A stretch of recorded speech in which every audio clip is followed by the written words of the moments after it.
الأصدقاء السلام عليكم. Bonjour ou bonsoir les amis. J'espère que vous allez bien partout où vous vous trouvez. Bienvenue sur votre chaîne Bled Maharibia qui attend bien évidemment vos encouragements et surtout vos commentaires. Mais surtout, abonnez-vous, abonnez-vous en masse pour rester toujours informé, bien évidemment. Pour ma part, je suis ravi et content de vous retrouver en cette fin d'année et en cette nouvelle année également. Donc, mais tout d'abord, à l'occasion justement de cette fin d'année 2022 et la nouvelle qui vient, 2023, eh bien, pour moi, je suis heureux de vous présenter mes meilleurs vœux de bonheur, de santé et de réussite. Je vous souhaite également une année très riche, oui, très riche dans tout ce que vous entreprenez en projets professionnels et surtout familiaux. Et que cette année 2023 qui démarre soit la meilleure de toutes, oui, de toutes les précédentes. Les précédentes en santé, en travail, en bonheur, en joie. Tout simplement que vous soyez heureux pour vous personnellement, mais aussi pour vos proches. Et chers amis, mesdames et messieurs, cette vidéo elle revient vers vous juste pour évoquer cette fameuse interview. Oui, interview qu'on pourrait qualifier d'insinuante. Pour certains, elle est même pire parce qu'elle est hypocrite d'un certain athée. Un athée, une interview qui a été donnée, même préparée, soigneusement préparée auprès de ce Figaro. Et cette interview a été lue et relue, même annotée avec des indications sur le côté. Et ces annotations partout ont été faites, écoutez bien, par des conseillers français. Oui. Et pour d'autres, c'est tout simplement un non-événement médiatique qui a l'air d'une étrange sortie, encore une sortie, emplie, mais vraiment complètement emplie, si ce n'est remplie d'hypocrisie de ce même athée, bien évidemment, quant à certains Maroc, vis-à-vis de ce Maroc, surtout ce Maroc, durant son mondial, un certain mondial 2022 du Qatar. Et donc, chers amis, mesdames et messieurs, en effet, c'est inédit, oui, c'est inédit, car la toute dernière interview accordée par un certain athée qui se prend vraiment pour le président algérien, et son interview qu'il a accordée à ce quotidien français qui est le Figaro. Et le Figaro, comme vous le savez certainement, est l'un des plus influents et même prestigieux titres de la presse française, qui est l'aboutissement d'une opération, une certaine opération de communication qui a été bien préparée, bien élaborée et même très peaufinée par Paris, non pas par Alger, par Paris, mais elle est faite pour Alger. C'est ce qu'a-t-on appris auprès de plusieurs sources concordantes.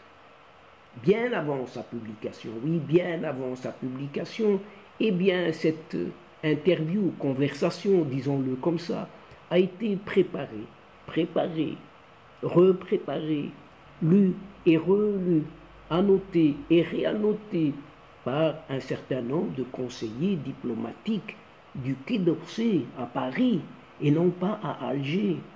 Et elle a fait l'objet de plusieurs échanges.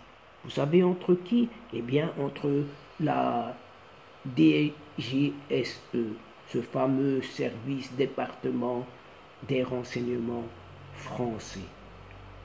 DGSE est donc ce département de renseignement extérieur français et les services secrets algériens ensemble, a-t-on appris encore auprès de nombreuses sources. Donc ils se sont concertés pour préparer cette conversation, comme s'il y avait mais vraiment un certain nombre d'échanges qui devaient rester en silence dans les coulisses de cette rencontre, de cette relation désormais entre la France et cette Algérie militaire. Et c'est la première fois, oui, c'est la première fois que ce président algérien se plie à un tel exercice de communication qui lui a été proposé et préparé par des officines françaises, on ne sait pas lesquelles, dans le but de satisfaire un certain agenda, oui, satisfaire un certain agenda propagandiste sûrement, et un agenda commun à ces deux pays, à savoir cette Algérie et l'ancienne colonie qui est la France, oui, la maman France. Et selon les mêmes sources, par ailleurs, l'objectif de cette interview, de cette conversation, disons-le, est de préparer un certain terrain, oui, à une probable visite de cet athée à Paris au début de l'année 2023. Bizarre.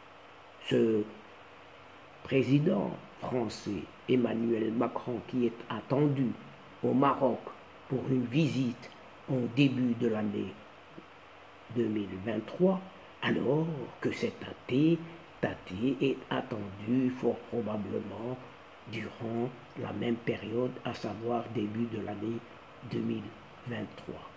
C'est toujours selon les mêmes sources, venant des mêmes sources. Et il est également question, oui, il est également question que cet athée confirme lui-même le soutien affiché par cette Algérie à ce président Emmanuel Macron et à ce qui est dit, ce qui est annoncé comme une bonne entente actuelle entre Alger et Paris, grâce à certains efforts qui sont dits, qui sont répétés, des efforts de réconciliation menés par justement ce département des services de renseignement extérieur français, avec ce qu'on appelle les services secrets algériens. Et apparemment, il n'en manque pas.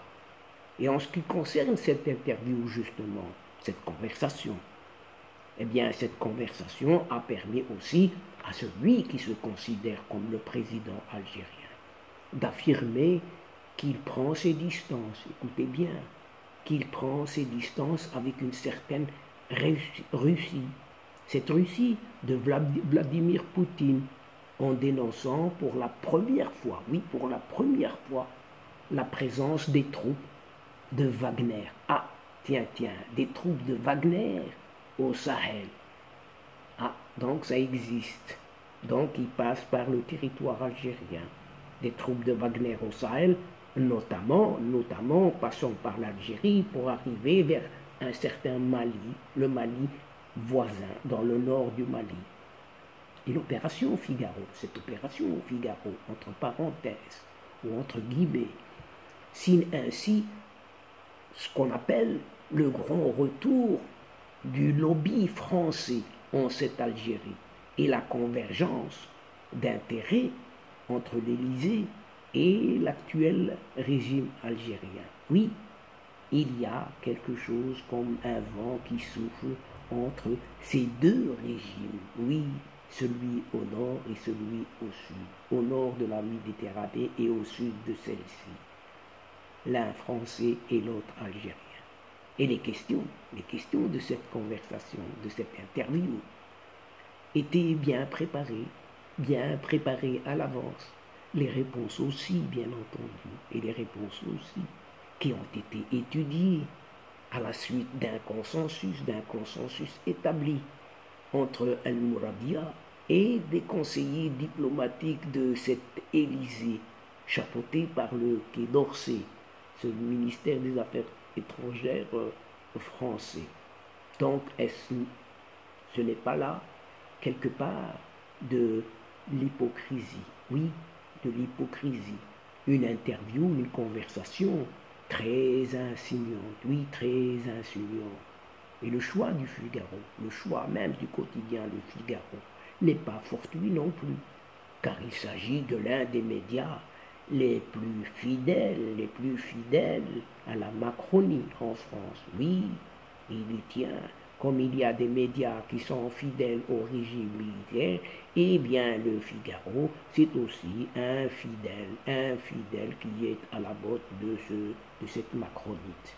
Et cet athée n'est pas en reste non plus, a offert ainsi dans cette interview, dans cette conversation, une certaine promotion, une promotion inédite, oui, inédite à ce Emmanuel Macron, qui est vanté pour sa sagesse et sa perspicacité.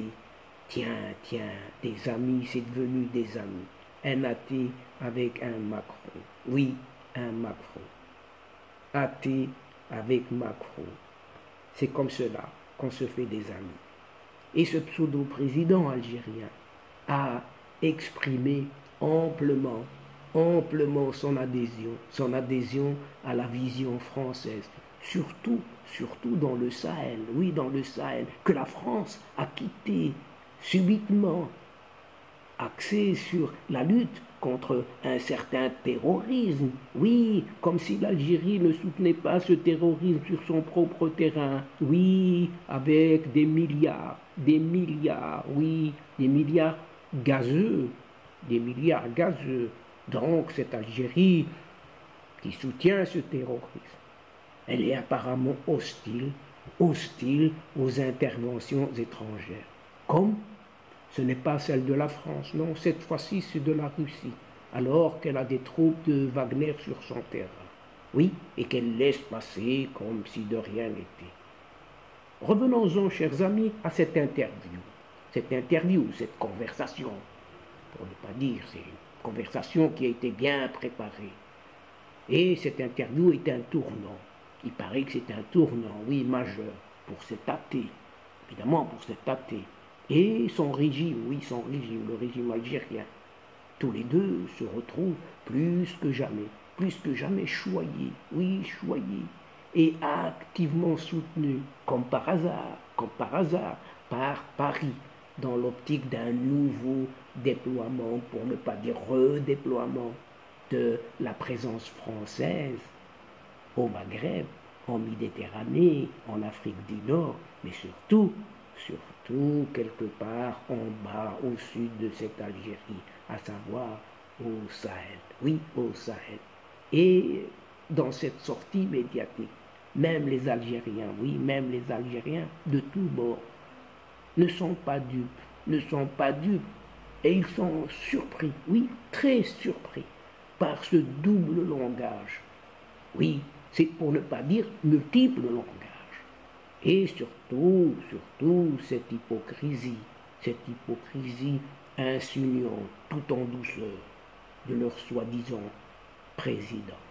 Et quant à ces fameuses prestations, par exemple, époustouflantes du Maroc, de son équipe nationale de foot, lors du dernier mondial 2022 qui s'est tenu au Qatar, eh bien, il a fait réagir plus d'un, y compris cet athée.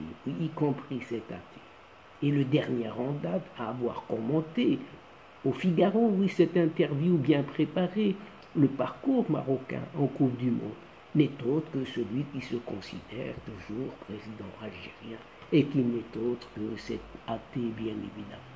En effet, dans son interview, dans sa conversation accordée à ce média français, le Figaro, eh bien oui, ce président algérien, cet athée, a déclaré que l'équipe du Maroc a honoré le football maghrébin.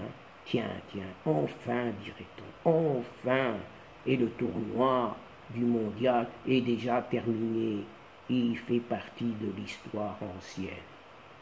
Cette amnésique, décidément cette amnésique, pour ne pas dire ce crétin de chef de l'État algérien, affirme même avoir applaudi. Oui, il affirme avoir applaudi le parcours de l'équipe du Maroc. Mais quelle hypocrisie! Applaudit l'équipe du Maroc au mondial, malgré, et il dit, malgré les différends entre les deux pays voisins, qui a honoré pour lui, qui a honoré le football arabe et maghrébin. Oublié de stipuler l'Afrique aussi, comme les Marocains, et il ajoute, comme les Marocains avaient soutenu cette Algérie de la CAN, de cette Coupe d'Afrique des Nations en 2019. Donc il doit toujours rajouter un petit grain de sel ou de poivre. Oui, il doit pimenter son plat. Oui, chers amis, mesdames et messieurs, n'est-ce pas là un certain brin d'hypocrisie de cet athée qui ne dit pas son nom de la part de quelqu'un qui déteste, oui, qui déteste, qui a la haine, haït le plus au monde son pays voisin, qui est le Maroc juste d'à côté. Oui, d'à côté. Par ailleurs, il est à rappeler que ce même athée s'est exprimé ce jeudi 22 décembre dernier au micro des journalistes, cette fois-ci de sa chaîne nationale, évoquant notamment la désillusion de l'équipe d'un certain Jamel Belmadi face au Cameroun. Oui, ça fait mal, oui, ça fait mal, et oui, on remue le couteau dans la plaie. Et toujours cet athée a regretté amèrement l'absence de son équipe nationale d'Algérie lors de la Coupe du Monde 2022 qui s'est déroulée au Qatar. Il a déclaré lors de son entrevue avec les représentants des médias mondiaux ou nationaux que le revers de ne pas se qualifier pour la Coupe du Monde du Qatar a été amèrement supporté par le peuple algérien. Et par lui, bien évidemment, surtout par lui. Et il a ajouté franchement, j'étais vraiment triste de l'absence de l'Algérie à la Coupe du Monde, car cette édition a eu lieu pour la première fois dans un pays arabe. Décidément, oui, décidément, chers amis, ce mondial 2022 du Qatar demeure toujours et encore au travers de la gorge de cet athée. Oui, au travers de cet athée. Et donc, chers amis, mesdames et messieurs de la chaîne, avant de vous quitter, permettez-moi à nouveau, et à l'occasion de cette fin d'année 2022, et la nouvelle qui arrive, 2023, je vous présente et je vous souhaite une nouvelle fois mes meilleurs vœux de bonheur, de santé et de réussite. Et sur ces vœux de bonheur, de joie, ainsi que sur cette interview hypocrite, pour ne pas dire insinuante ou inversement, pour ne pas dire tout simplement hypocrite, oui, hypocrite, interview hypocrite de cet athée, que cette séquence vidéo prend fin en prenant congé de vous, tout en espérant vous retrouver avec plaisir. Merci pour votre fidélité en nous écoutant jusqu'au bout des séquences. Mais n'oubliez pas de nous soutenir en vous y abonnant afin d'être informé très rapidement. Aussi, chers amis, n'hésitez surtout pas de partager au grand maximum autour de vous, auprès de vos proches, auprès de vos connaissances, partout où vous pouvez le faire. Et votre chaîne compte énormément sur vous. Oui, compte énormément sur vous. Et pour moi, c'est le moment est venu de vous dire au revoir les amis, l'asdiqa, salamu alaikum wa rahmatullah wa barakatuh, à la prochaine fois et à bientôt. إلى اللقاء في حصة أخرى إن شاء الله مع السلامة.